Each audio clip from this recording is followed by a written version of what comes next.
Good morning everyone. तो बेटा हमने जितना थ्योरेटिकल पार्ट था कैपिटल गेन्स का वो हमने डिस्कस कर लिया था। आज कुछ मिसलेनियस क्वेश्चंस हम डिस्कस करेंगे।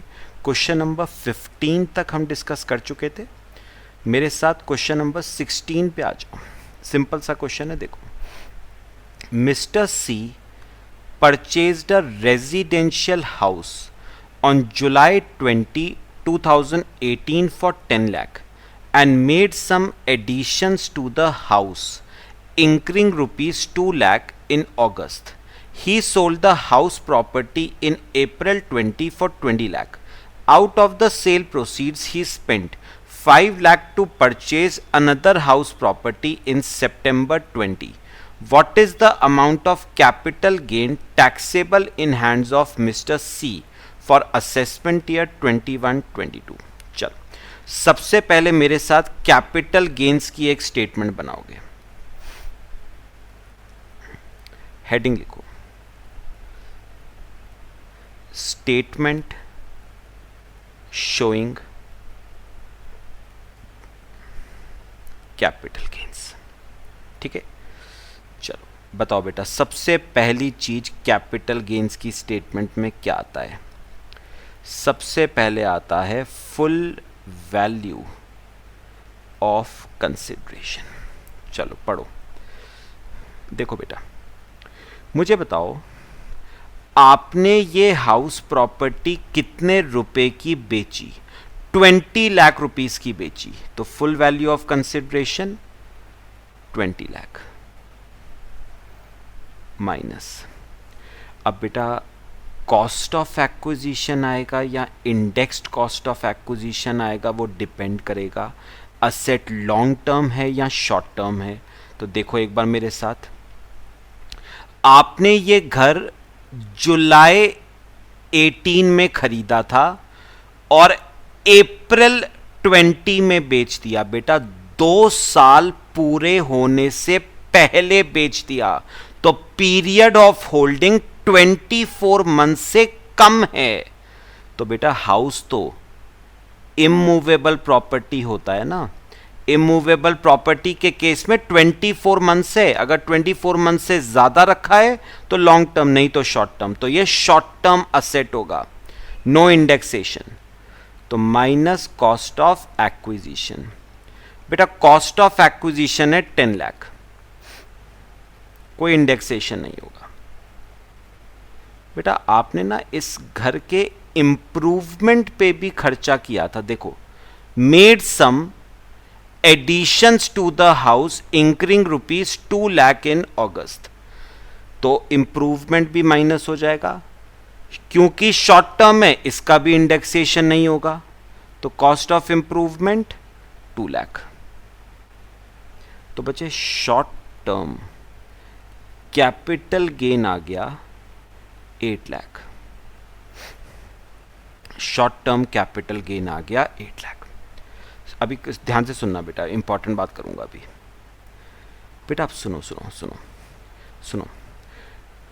अब उन्होंने क्या कहा, यहां पर देखना बेटा। देखो, उसने कहा out of the sale proceeds he spent ₹5 lakh to purchase another house property in September. अब बेटा मैं आपको जरा एक थ्योरेटिकल पार्ट पढ़वा रहा हूं, ये देखो बेटा, ये देखो बेटा। सेक्शन 54 देखना है सबने मेरे साथ, एग्जेम्पशन अंडर सेक्शन 54। बेटा सेक्शन 54 क्या कहता था? अगर आपको, ध्यान से सुनना, अगर आपको रेजिडेंशियल हाउस प्रॉपर्टी बेच के, रेजिडेंशियल हाउस प्रॉपर्टी बेच के लॉन्ग टर्म कैपिटल गेन हुआ है, तो आप उस लॉन्ग टर्म कैपिटल गेन को एग्जेम्प्ट करवा सकते हो, प्रोवाइडेड जितने का लॉन्ग टर्म कैपिटल गेन हुआ है आप उस पैसे को इन्वेस्ट कर दो। कहां पर इन्वेस्ट करना था बेटा? या तो रेजिडेंशियल हाउस प्रॉपर्टी खरीद लो या तो रेजिडेंशियल हाउस प्रॉपर्टी खरीद लो या रेजिडेंशियल हाउस प्रॉपर्टी बना लो। ठीक है, तो अगर आप मैं दोबारा बोल रहा हूं, रेजिडेंशियल हाउस प्रॉपर्टी के ट्रांसफर पे आपको एलटीसीजी हुआ है और आप एलटीसीजी को एग्जेम्प्ट करवाना चाहते हो, तो आपको एक दूसरी रेजिडेंशियल हाउस प्रॉपर्टी या तो खरीदनी पड़ेगी या बनानी पड़ेगी। यही था ना? ठीक है, मैं अभी ये 2 करोड़ इस पे नहीं जा रहा हूं, आगे इसका भी करेंगे डिस्कस। बेटा एक बात याद रखना, अगर आप ये वाला क्वेश्चन देखो ना, तो बेटा मिस्टर सी ने 5 लाख रुपए की परचेज कर ली एक दूसरी हाउस प्रॉपर्टी, तो बेटा कंडीशन सेटिस्फाइड। उन्होंने कहा था या तो परचेज करो या कंस्ट्रक्ट करो, कर ली बेटा परचेज। ठीक है, अच्छा परचेज करने के लिए याद करो समय कितना दिया था बेटा, डेट ऑफ ट्रांसफर से प्रीसीडिंग 1 साल में या डेट ऑफ ट्रांसफर के आगे 2 साल के अंदर अंदर। पॉइंट समझ आया? डेट ऑफ ट्रांसफर से प्रीसीडिंग 1 साल में या डेट ऑफ ट्रांसफर से आगे 2 सालों में। तो ये देखो बेटा, डेट ऑफ ट्रांसफर क्या थी, कब बेची थी हाउस प्रॉपर्टी, अप्रैल में, और आपने हाउस प्रॉपर्टी बेटा सितंबर में ही खरीद ली। मई, जून, जुलाई, अगस्त, सितंबर, ये तो 5 महीनों के अंदर अंदर ही खरीद ली। 2 साल दिए थे मैंने, तो 5 महीनों में ही खरीद ली। तो बेटा ये कंडीशन भी क्या हो गई, सेटिस्फाई। तो कैपिटल गेन क्या हो जाएगा, एग्जेम्प्ट। बट बेटा सेक्शन 54 में एलटीसीजी एग्जेम्प्ट होता है बेटा, एसटीसीजी एग्जेम्प्ट नहीं होता है। इस बात का ध्यान रखना है। और हमें इस वाले क्वेश्चन में एसटीसीजी आया था 8 लाख का, तो एग्जेम्पशन नहीं मिलेगी बेटा। एलटीसीजी होता एग्जेम्पशन मिल जाती। तो आप यहां पर लिख दो एग्जेम्पशन अंडर सेक्शन 54 कितनी, नील, कोई एग्जेम्पशन नहीं मिलेगी। तो पूरे का पूरा एसटीसीजी क्या होगा, टैक्सेबल होगा। बेटा कौन से रेट पे होगा ये एसटीसीजी टैक्सेबल? एसटीसीजी के दो केसेस थे बेटा, 111A और other short term capital asset. ये other short term capital asset है, नॉर्मल स्लैब रेट पे टैक्सेबल होगा। तो पूरे का पूरा 8 लाख बेटा क्या हो जाएगा, टैक्सेबल हो जाएगा। हां, अगर ये एलटीसीजी होता 8 लाख रुपए का, तो आप एग्जेम्पशन ले लेते। कितने रुपए की एग्जेम्पशन मिलती है, याद करो, ये देखो कितने रुपए की एग्जेम्पशन मिलती है, अमाउंट इन्वेस्टेड, बताओ कितना इन्वेस्ट करा, 5 लाख, और LTCG 8 lakh, which ever is lower, तो आपको 5 लाख रुपए की एग्जेम्पशन मिल जाती और टैक्सेबल एलटीसीजी आता 3 लाख। ये तब होता अगर एलटीसीजी होता तो। समझ आई बेटा बात? ये आपका क्वेश्चन नंबर 16 क्लियर हुआ सबको? करें एक और क्वेश्चन, चलो आओ मेरे साथ क्वेश्चन नंबर 17। बेटा सारे प्रोविजंस का रिवीजन करेंगे। देखो, LTCG of 75 lakh arising from transfer of building on 1st May 20 will be exempt from tax if such capital gain are invested in bonds redeemable after 5 years issued by NHAI under section 54 EC. ठीक है, examine with reasons whether the given statement is true or false having regard to the provisions of Income Tax Act 1961. मेरी बात सुनना बेटा, सुनो, कौन से section की बात करिए, सेक्शन 54 EC की। आ जाओ देखते हैं बेटा, ये देखो, ये रहा आपका सेक्शन 54 EC, है ना। सुनो बेटा, सेक्शन 54 EC अट्रैक्ट कब होता है, जब आपने ट्रांसफर करी हो कोई इमूवेबल प्रॉपर्टी। अब वो लैंड हो, बिल्डिंग हो या लैंड एंड बिल्डिंग हो। तो हमारे वाले केस में बेटा आपने ट्रांसफर किया है बिल्डिंग का, यानी इमूवेबल प्रॉपर्टी का ट्रांसफर हुआ है। तो पहली कंडीशन सेटिस्फाइड। ठीक है। दूसरी, इमूवेबल प्रॉपर्टी के ट्रांसफर पे क्या आया हो, एलटीसीजी। तो देखो एलटीसीजी आया है बेटा 75 लाख रुपए का, एलटीसीजी आया है, तो सेकंड कंडीशन भी सेटिस्फाइड, ठीक है। अब उन्होंने क्या कहा, उन्होंने कहा अगर आप इस एलटीसीजी को एग्जेम्प्ट करवाना चाहते हो तो आप एक काम कर सकते हो, ठीक है, बॉन्ड्स खरीद लो। कौन कौन से बॉन्ड्स बेटा, दो तरह के बॉन्ड्स थे, एनएचएआई के बॉन्ड्स खरीद लो, national highway authority of India के, या फिर आरईसीएल के बॉन्ड्स खरीद लो, रूरल इलेक्ट्रिफिकेशन कॉरपोरेशन लिमिटेड, इन दोनों के बॉन्ड्स खरीद लो बेटा। ये देखो बेटा, मुझे एनएचएआई के बॉन्ड्स खरीदने हैं या आरईसीएल के, लेकिन याद रखना वो रिडीमेबल होने चाहिए आफ्टर 5 इयर्स और इशूड ऑन और आफ्टर 1 अप्रैल 18। तो देखो मुझे क्या खरीदने हैं पहले बताओ, बॉन्ड्स। तो देखो हम एनएचएआई के बॉन्ड्स खरीद रहे हैं बेटा, रिडीमेबल आफ्टर 5 इयर्स खरीद रहे हैं, तो ये कंडीशन भी क्या हो गई, सेटिस्फाई। लेकिन बेटा एक पॉइंट था यहां पर, आप बेटा बॉन्ड्स मैक्सिमम बोल रहा हूं बेटा मैं 50 लाख के ही खरीद सकते हो। Maximum investment in bonds is rupees 50 lakh. 50 lakh से ज्यादा के बॉन्ड्स आप खरीद ही नहीं सकते। तो बेटा उन्होंने कहा था, एक बार पढ़ो लाइन पूरी पढ़ो, उन्होंने कहा LTCG of rupees 75 lakh will be exempt from tax if such capital gains are invested in bonds. क्या बेटा पूरा एलटीसीजी 75 लाख का एग्जेम्प्ट हो जाएगा अगर हम 75 लाख को बॉन्ड्स में इन्वेस्ट कर दें बेटा? नहीं, अगर आप 75 लाख को इन्वेस्ट कर भी दोगे ना बेटा तो मैक्सिमम एग्जेम्पशन 50 लाख ही मिलेगी आपको, उससे ज्यादा नहीं। तो उसने पूछा है ये स्टेटमेंट ट्रू है या फॉल्स है, तो बेटा ये स्टेटमेंट फॉल्स है। उन्होंने कहा पूरा अमाउंट एग्जेम्प्ट हो जाएगा, पूरा एग्जेम्प्ट नहीं होगा, मैक्सिमम 50 लाख रुपीस ही एग्जेम्प्ट होंगे, उससे ज्यादा नहीं। बेटा एक बात समझो, सपोज मैं एनएचएआई के खरीदता हूं बेटा, सुनो मैं एक चीज बात कर रहा हूं आपसे। मैंने क्या कहा बेटा, मैं इस सेक्शन में ना, सेक्शन 54 ईसी में बेटा मैक्सिमम जो एग्जेम्पशन आप ले सकते हो ना, मैक्सिमम एग्जेम्पशन बेटा वो 50 लाख की मिलती है, उससे ज्यादा की इन्वेस्टमेंट आप नहीं ले सकते, उससे ज्यादा का एग्जेम्पशन आप नहीं ले सकते। तो इन्होंने कहा था पूरा एलटीसीजी एग्जेम्प्ट हो जाएगा 75 लाख का, ऐसा नहीं होता है बेटा। मैक्सिमम एग्जेम्पशन जो आपको मिलती है दैट इज 50 लाख। तो स्टेटमेंट क्या हो जाएगी, है फॉल्स। तो मैं आपको लिख रहा हूं आंसर, मेरे साथ लिखना, यहां पर लिखना द अबव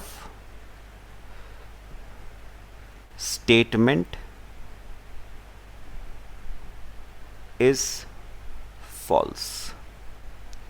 अच्छा अब लिखेंगे इसके नीचे बेटा इसका रीजन, क्यों हम फॉल्स क्यों कह रहे हैं, रीजन लिखना जरूरी है। रीजन क्या है, तो बेटा हमारा रीजन क्या है, आप लिखोगे under section 54 EC, under section 54 EC any long term capital gain arising on transfer of immovable property being land, building or land and building. Under section 54 EC, any long-term capital gain arising on transfer of immovable property, being land, building or land or building, will be exempt from tax if such LTCG is invested in bonds, is invested in bonds issued by NHAI or RECL and redeemable after 5 years and redeemable after 5 years. फिर एक line लिखना, however maximum exemption that can be claimed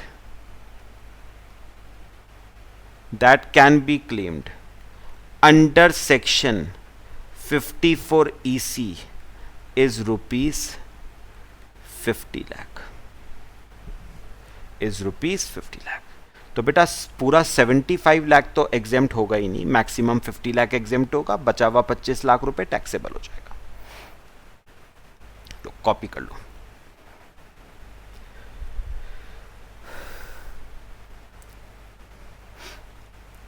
clear हुआ बेटा सबको? एक और question करते हैं. करें?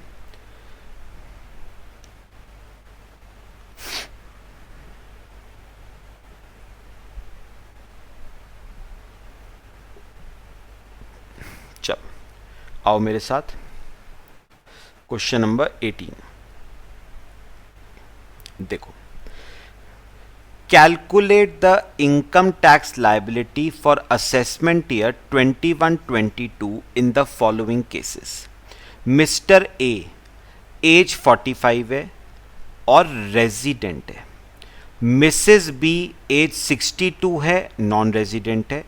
मिस्टर सी एज 81 है, रेजिडेंट है. मिस्टर डी एज 82 है, नॉन रेजिडेंट है.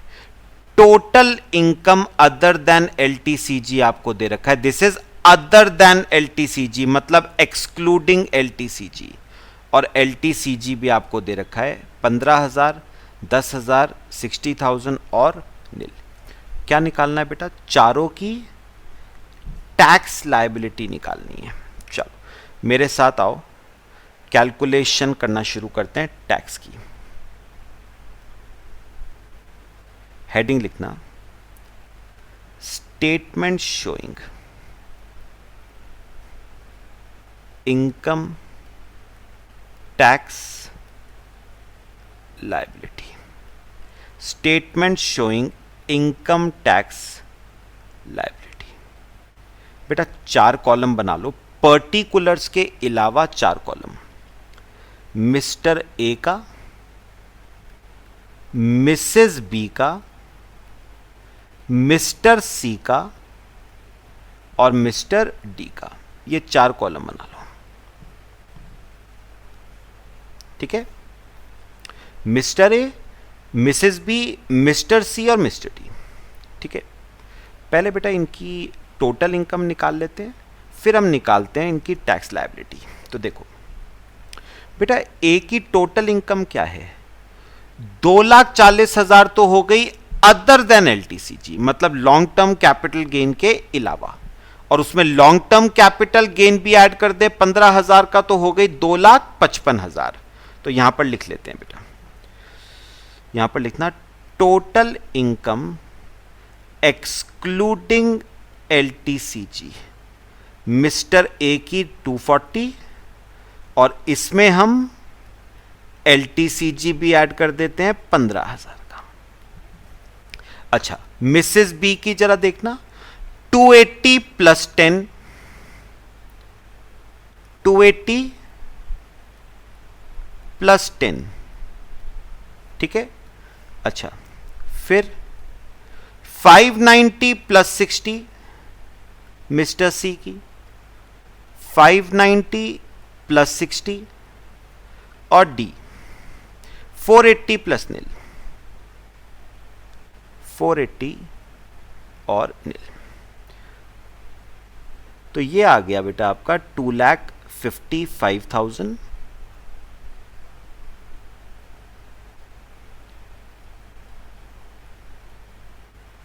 $290 650,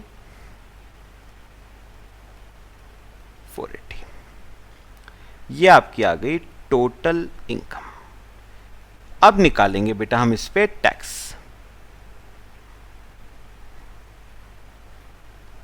कॉपी करो इसे, फिर हम टैक्स निकालना शुरू करते हैं।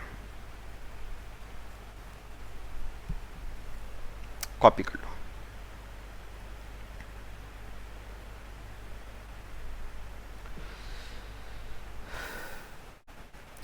चलो करें टैक्स का ट्रीटमेंट शुरू। मेरे साथ आना बेटा ध्यान से। बेटा एक बात बताओ, मिस्टर ए, ध्यान से पहले मिस्टर ए देखो।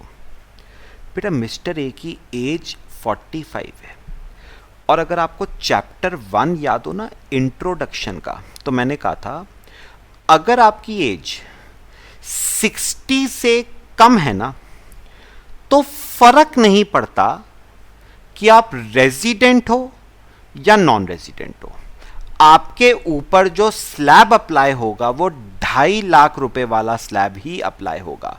मतलब मिस्टर ए के लिए जो बेसिक एग्जेम्पशन लिमिट अप्लाई होगी वो कितनी होगी? 2.5 लाख रुपए की। बेटा एज 60 से कम है ना, तो फर्क नहीं पड़ता है कि आप रेजिडेंट हो या नॉन रेजिडेंट, आपके ऊपर 2.5 लाख रुपए वाला स्लैब ही क्या करेगा? अप्लाई। मतलब मिस्टर ए की बेसिक एग्जेम्पशन लिमिट 2.5 लाख होगी। ठीक है, चलो अब सुनो, मेरी बात सबने सुननी है ध्यान से। बेटा पहले ना 255 में देखो क्या क्या है, ये देखो बेटा 255 में 240 की तो अदर इनकम है, नॉर्मल स्लैब रेट वाली। तो बेटा 240 तो हो गई नॉर्मल स्लैब रेट वाली, है ना, और 15,000 की इनकम है एलटीसीजी की। ये कौन सा वाला एलटीसीजी था? From sale of vacant site, मतलब other long term capital asset पे है ये एलटीसीजी। तो ये एलटीसीजी होगा अंडर सेक्शन 112। ये देखो बेटा, ये वाला LTCG on transfer of other long term capital asset, 20% का टैक्स लगता है बेटा इस पे, 20% टैक्स है। ठीक है, तो बेटा इस पे तो चलेगा नॉर्मल स्लैब रेट, है ना, और इस 15,000 पे लगेगा फ्लैट 20%। अब सुनना ध्यान से, पिछले लेक्चर में हमने कैसे करा था। आपकी बेसिक एग्जेम्पशन लिमिट 2.5 लाख है और नॉर्मल स्लैब रेट वाली इनकम 240 है, तो बेटा ये 240 तो पूरी की पूरी बताओ क्या हो गई? एग्जेम्प्ट। बेटा 2.5 लाख तक तो एग्जेम्प्ट है ना, तो 240 तो पूरी एग्जेम्प्ट हो गई। अब बताओ कितने का बेनिफिट गवर्नमेंट आपको दे रही है? 2.5 लाख रुपए का बेनिफिट आपको देती है गवर्नमेंट, उसमें से 240 का बेनिफिट मैंने ले लिया, तो अनएग्जॉस्टेड बेसिक एग्जेम्पशन लिमिट अपनी कितनी बची बेटा? 10,000 रुपए की अनएग्जॉस्टेड बेसिक एग्जेम्पशन लिमिट बची। उसका बेनिफिट मैं कहां से लूंगा? एलटीसीजी अंडर सेक्शन 112 में से मैं बेनिफिट लूंगा अनएग्जॉस्टेड बेसिक एग्जेम्पशन लिमिट का। कितने रुपए की अनएग्जॉस्टेड बेसिक एग्जेम्पशन लिमिट है? 10,000 की। तो 15,000 के एलटीसीजी में से 10,000 की बेसिक एग्जेम्पशन लिमिट हो गई, तो टैक्सेबल कितना होगा? 5,000। किस रेट पे? 20% पे। तो कितना टैक्स आया बेटा? 1,000 रुपए का। पॉइंट आया सबका? तो मैं यहां पर लिख देता हूं, टैक्स आपका आया है 1,000 का। बेटा 1,000 कैसे आया? मेरे ख्याल से समझ आया सबको। अब याद करो, इसमें से बेटा रिबेट भी आती है अंडर सेक्शन 87A। बेटा रिबेट की 3 शर्तें थी, कौन कौन सी? इंडिविजुअल होना चाहिए, है, रेजिडेंट होना चाहिए, है, और इनकम 5 लाख रुपए से कम होनी चाहिए, है बेटा। तीनों शर्तें सेटिस्फाई। कितनी रिबेट मिलेगी बेटा बताओ? अमाउंट ऑफ टैक्स 1,000 और 12,500 विच एवर इज लेस। तो 1,000 लेस है बेटा, एक रिबेट आ जाएगा। तो टैक्स कितना बना आपका? नील। तो आपका टैक्स आ गया बेटा नील। मेरे ख्याल से बेटा समझ आया है सबको। कॉपी कर लो। फिर मिसेस बी का करते हैं।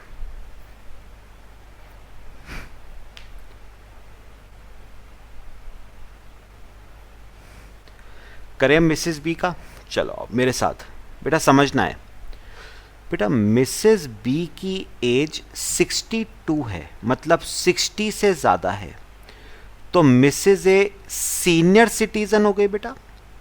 और आपको याद होगा बेटा सीनियर सिटीज़न के ऊपर जो स्लैब अप्लाई होता है वो 3 लाख वाला अप्लाई होता है। बट मिसेस बी के ऊपर 3 लाख वाला स्लैब अप्लाई नहीं करेगा बेटा। क्यों? याद करो बेटा 3 लाख वाले स्लैब के लिए 2 शर्तें थी, एक नहीं 2। पहली क्या थी? एज 60 या उससे ज़्यादा होनी चाहिए, वो तो है। दूसरी क्या थी? रेजिडेंट होना चाहिए। और मिसेस बी कौन है? नॉन रेजिडेंट है बेटा। क्योंकि मिसेस बी नॉन रेजिडेंट है तो मिसेस बी के ऊपर भी बेसिक एग्जेम्पशन लिमिट 2.5 लाख वाली ही यूज होगी। 3 लाख वाली होती अगर मिसेस बी क्या होती? रेजिडेंट। बट नॉन रेजिडेंट है तो 2.5 लाख वाली ही होगी। क्लियर? कॉपी कर लो बेटा। करें? चलो अब सुनो सुनो सुनो सुनो बेटा, मिसेस बी की नॉर्मल स्लैब रेट वाली इनकम कितनी है? 280। तो 280 में से 2.5 तो एग्जेम्प्ट हो गया, बचा 30,000। इस 30,000 पे कितना परसेंट टैक्स लगेगा? 5% का। 2.5 लाख से 5 लाख 5% है, तो 30,000 पे 5%, 1,500 रुपए का टैक्स लगेगा बेटा। तो इस पे तो टैक्स आ गया 1,500। इस पे अब बताओ, इस पे ये देखना 10,000 रुपए का क्या है? LTCG। किस पे? From sale of listed equity shares, STT paid on sale and purchase. ये देख लो बेटा जरा, LTCG on transfer of listed equity shares, STT paid both at the time of acquisition and transfer. बेटा ये 112A का केस है। ये जो कैपिटल गेन है ना 10,000 का, this is LTCG under section 112A। बेटा यहां पर बताना कितना टैक्स लगता है? फ्लैट लगता है 10% का। But on capital gain exceeding 1 lakh, मतलब याद रखना 1 लाख रुपए एग्जेम्प्ट है। तो बेटा ये तो कैपिटल गेन 10,000 ही हुआ, तो ये 10,000 तो पूरा का पूरा क्या हो गया बेटा? Exempt, no tax. तो बताओगे ले दे के कितना टैक्स बना मिसेस बी का? 1,500 रुपए का। मिसेस बी का टैक्स बना 1,500 रुपए का। ठीक है, चलो अब बताओ मिसेस बी को रिबेट मिलेगी या नहीं? बेटा रिबेट की 3 शर्तें थी। पहली, इंडिविजुअल होना चाहिए, है। दूसरा, रेजिडेंट होनी चाहिए। बेटा मिसेस बी नॉन रेजिडेंट है, नो रिबेट। तो कितना आ गया? 1,500 रुपए।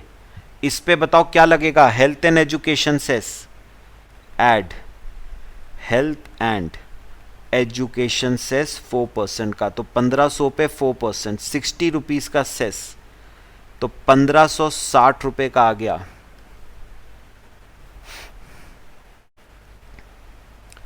क्लियर हुआ सबको? कॉपी कर लो यहां तक।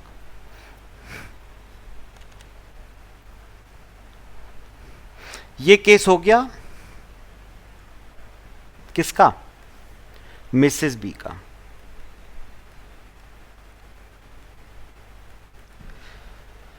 चलो अब हम करते हैं मिस्टर सी का। आओ बेटा, मिस्टर सी की एज 81 है। 81 का मतलब क्या हुआ? सुपर सीनियर हो गया बेटा ये तो। अच्छा, सुपर सीनियर के केस में बेटा स्लैब और रेजिडेंट भी है, और रेजिडेंट भी है, दोनों शर्तें सेटिस्फाइड हैं। एज 80 से ऊपर है और रेजिडेंट भी है, तो कौन सा वाला स्लैब चलेगा? 5 लाख वाला स्लैब चलेगा। तो इसकी बेसिक एग्जेम्पशन लिमिट 5 लाख होगी। अब बेटा बताओ, नॉर्मल स्लैब रेट वाली इनकम 590 है, 590 में से 5 लाख तो एग्जेम्प्ट हो गया, बचा 90,000, उस पे कितना टैक्स है? 20% का टैक्स है, तो 90,000 पे 20% बताओ, 18,000 रुपए का टैक्स। 590 में से 5 लाख तो एग्जेम्प्ट है, बचा 90,000, उस पे 20%, 18,000 रुपए का टैक्स, तो 18,000 तो ये बन गया। अब बताओ एलटीसीजी 60,000 का हुआ from sale of agricultural land in rural area. बेटा एक बात याद रखना, ये तो पूरे का पूरा क्या होगा? एग्जेम्प्ट होगा बेटा।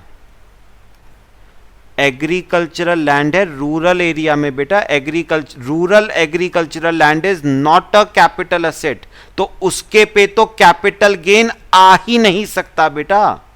60,000 रुपीज को जो ये एलटीसीजी कह रहे हैं ना, वर्ड ही गलत है, कैपिटल असेट है ही नहीं, तो इस पे कैपिटल गेन ही कहां से आएगा बेटा। तो ले दे के कितने रुपए का टैक्स बना? 18,000 रुपए का। क्या रिबेट मिलेगी बेटा? 3 शर्तें हैं। पहला कौन सी? इंडिविजुअल है, रेजिडेंट है, बट इनकम 5 लाख से ज्यादा है बेटा, 5 लाख से ज्यादा है, नो रिबेट।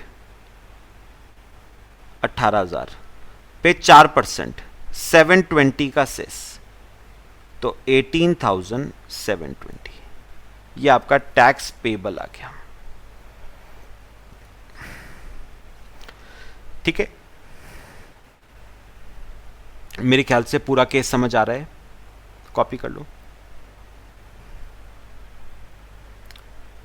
करें आगे, देखो अब बेटा हमारे पास लास्ट जो केस आता है मिस्टर डी का, एज बेटा 82 है, तो ये भी सुपर सीनियर, इसके लिए भी बेसिक एग्जेम्पशन लिमिट 5 लाख होनी चाहिए, बट ये नॉन रेजिडेंट है बेटा, और 5 लाख की बेसिक एग्जेम्पशन लिमिट जो है वो 2 शर्तें सेटिस्फाई होंगी तब है।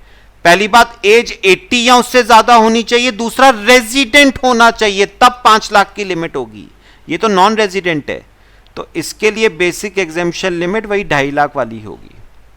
तो इसकी नॉर्मल स्लैब रेट वाली इनकम 480 है, 480 में से 2.5 लाख तो एग्जेम्प्ट हो गया, बचा 230, 230 पे 5% लग जाएगा, 230 पे 5% कितना आ गया? 11,500। बेटा नॉन रेजिडेंट है तो रिबेट मिलेगी नहीं, 11,500, इस पे 4%, 460 का सेस, तो 11,960, बस ये आपका टैक्स आ गया बेटा, 11,960।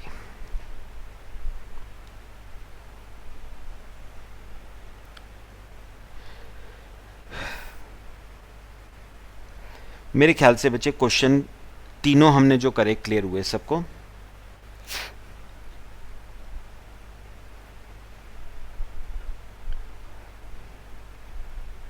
कॉपी कर लो।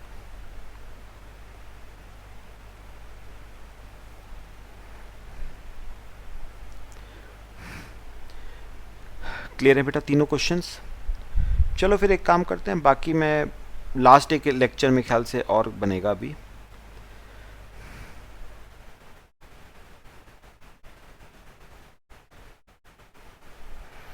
बेटा इसमें ना टोटल क्वेश्चंस हैं मेरे पास 24 तक, तो 18 हो गए, 6 क्वेश्चंस हमारे रहते हैं, वो नेक्स्ट लेक्चर में करेंगे। अभी इंपॉर्टेंट क्वेश्चंस हैं बेटा सब, मेरे ख्याल से तीनों क्वेश्चंस जो हमने इस लेक्चर में कवर करे क्लियर हुए सबको, पक्का? चलो बाकी नेक्स्ट क्लास में डिस्कस करते हैं। Till then thank you.